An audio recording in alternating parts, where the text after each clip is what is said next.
Hello small board gang, I have the brand new codexes that I'm going to be telling you all about today.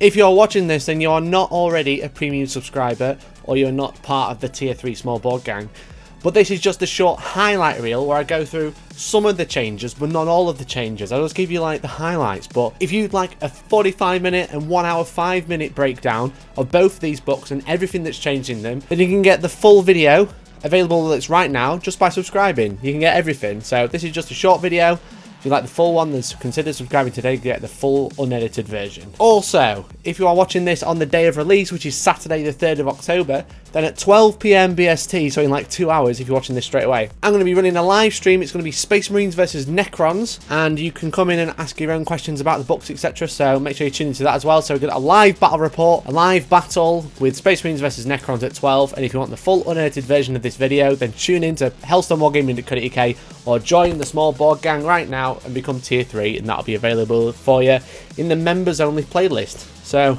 without further ado, let's get into it. So just for you guys, I've done my research, and I hope you enjoyed this bad boy while you could, because things are different. Oh boy, this was our golden age. I will just say, everyone, this was definitely our golden age. Things are going to look a lot different come essentially next week for you guys. So RIP 8th edition Super Space Marine Codex. Things have changed. And how have they changed? Well, I'll tell you, everyone, there is 7 pages. This is my messy handwriting. There's 7 pages of changes that we've got to go through. So there's been quite a bit. So how are we going to do this? What we're going to do is I'm going to tell you about the changes that have happened in the book. So I'm not going to specifically tell you what everything does, but if you've got your Space Marine Codex handy, then we can essentially, you'll be able to follow along quite easily. If you don't have your Space Marine Codex handy, then you're just going to have to go off the memory or use the app, actually check what everything means essentially. So if I don't mention something, it's because it's not changed, it's exactly the same. So, and some stuff I have only analysed this codex with the other base codex, so some stuff that is in FAQs or is in a supplement that might have already changed. I might say it's new because it's new compared to the original codex, but that's just essentially me not having to trawl through 9 books. I'm just going through the one. So I've broken it down. It's going to be the army-wide rules that kind of change first. Start with chapter tactics and big changes. Then we're going to go on to stratagems. Then we're going to go on to warlord traits. Then relics. Then litanies and psychic powers.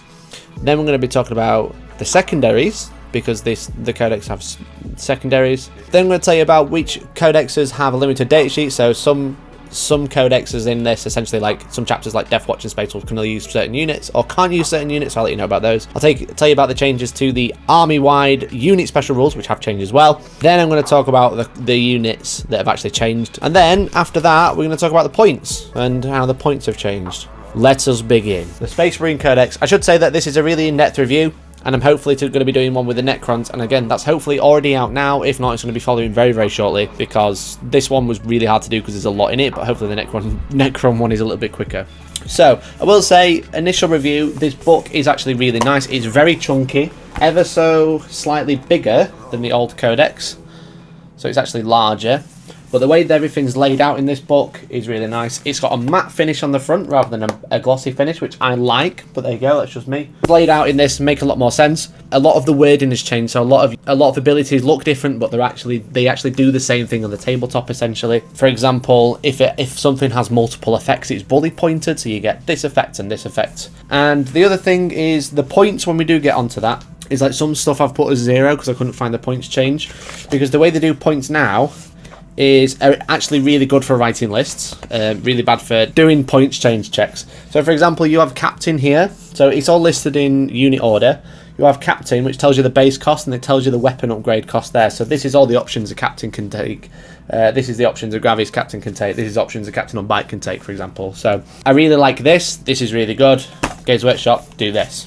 Okay, so right, study time, let's go. Okay, core changes, starting with mainly chapter tactics. So a lot of the chapter tactics have changed, but we've gained some rules, and the rules are broken down nicely in a good way. Which is Battleforged rules. So essentially, you have to follow these to make sure you're Battleforged. Then you have army rules, match play rules, crusade rules. Then you have your data sheets. Then you have your profiles. Then you have your points, and you even have a glossary and a reference as well, which is really nice. So, detachment abilities essentially haven't changed. Troops get Adeptus Astartes as normal.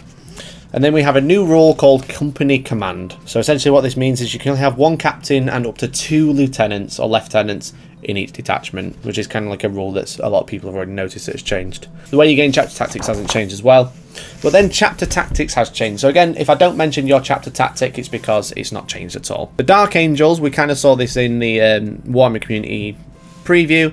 Rather than rerolling ones to hit, now if they stand still, they get +1 to hit, so they hit on 2s with most stuff, and they ignore combat attrition tests. So, for example, when you fail a morale test, you lose a model, then you roll a dice on a 1 or a 1 on a 2, you lose a model. They ignore that. Space Wolves, again, we've already seen it in the preview, but rather than having a 6-inch heroic intervention with characters, every unit can heroic intervene just 3 inches. Black Templars, they re-roll advance and charge rolls now. A little bit of a change, it was just charge rolls before. Salamanders have had a little bit of a nerf. They only re-roll 1 wound roll per phase rather than 1 hit and wound roll. So they did receive a bit of a nerf there. Raven Guard has had a significant change. If you're more than 18 inches away, then you gain the benefits of light cover. So before it was just 12 inches, you got light cover. However, now if you're 12 inches away, you also receive the benefits of dense cover. So if you're 12 inches away, you're -1 to hit. If you're 18 inches away, you're -1 to hit, and you add 1 to your save rolls in the shooting phase. So Death Watch are obviously in this book now. They weren't before, but they now have their chapter tactic is kind of changed. It's called Xenos Hunters rather than Mission Tactics. So now they always reroll 1s to hit against Xenos units such as Tyranids, Eldar, Orcs, Necrons, or Tau Empire. And also, essentially, at the start of the game, they used to choose a unit and they reroll 1s to wounds against it, which is called Mission Tactics. Rather than start of the game, this is now done after deployment, so you kind of know what you're playing against and where everything is before you choose the actual mission tactic. Is everyone taking notes? This is like, I'm doing a quiz at the end, so you better keep up. Okay.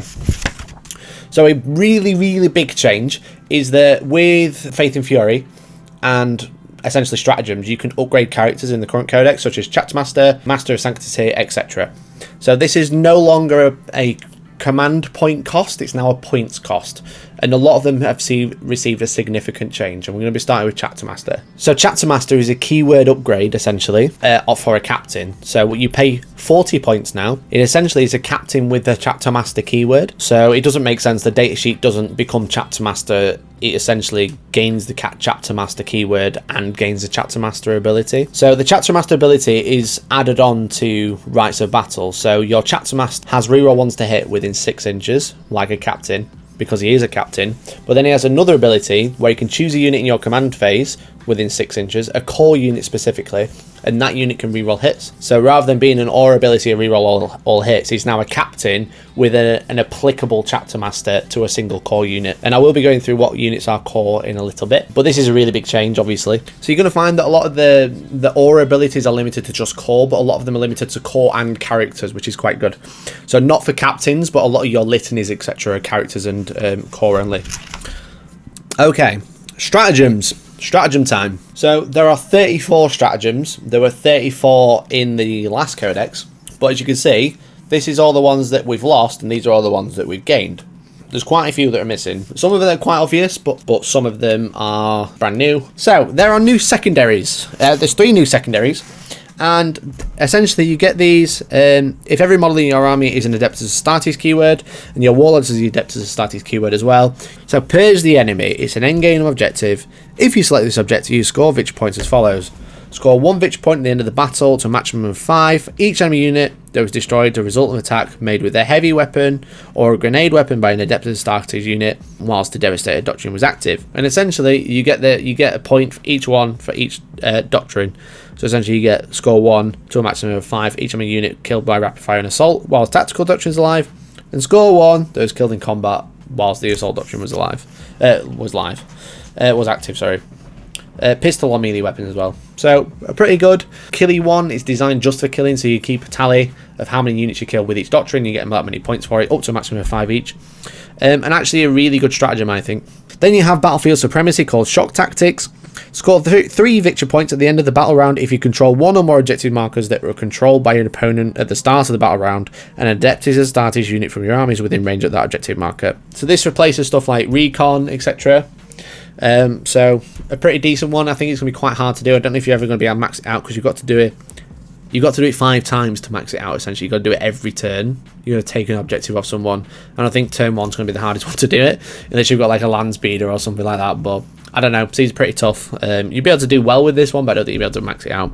And then for No Mercy, you have Oaths of Moment. If you select this objective, you score victory points at the end of each battle round for achieving the following 3 oaths. Oaths of Valor, if a character, vehicle or monster unit was destroyed by Adeptus Astartes unit, you score a point. Oath of Honor, score 1 victory point at the end of the battle round, so as long as no Adeptus Astartes unit from your army failed morale test, and provided no Adeptus Astartes units fell back, you get an extra point. Score 2 victory points at the end of each battle round if Adeptus Astartes unit is whole within 6 inches of the Adeptus of the battlefield. That's Oath of GT. So again, pretty good secondary, and your opponent really can't really stop you doing it that much, which is pretty good.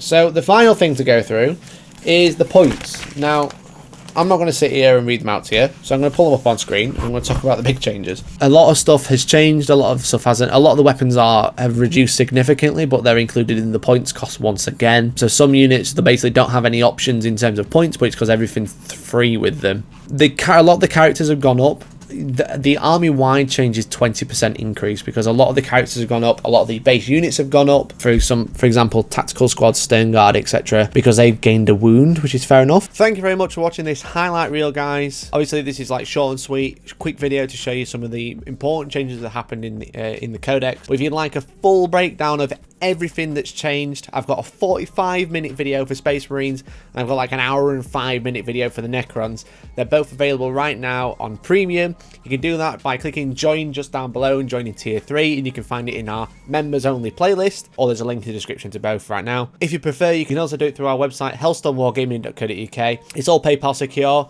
and you can do it through there and watch it on our website instead. So if you like the full breakdown, then you can do that. Otherwise, thank you very much for watching, and have a lovely day. And don't forget to tune into the live stream at 12 today. We've got Space Marines versus Necrons. So cheers, guys. I love you all. Have a great day. Bye bye now.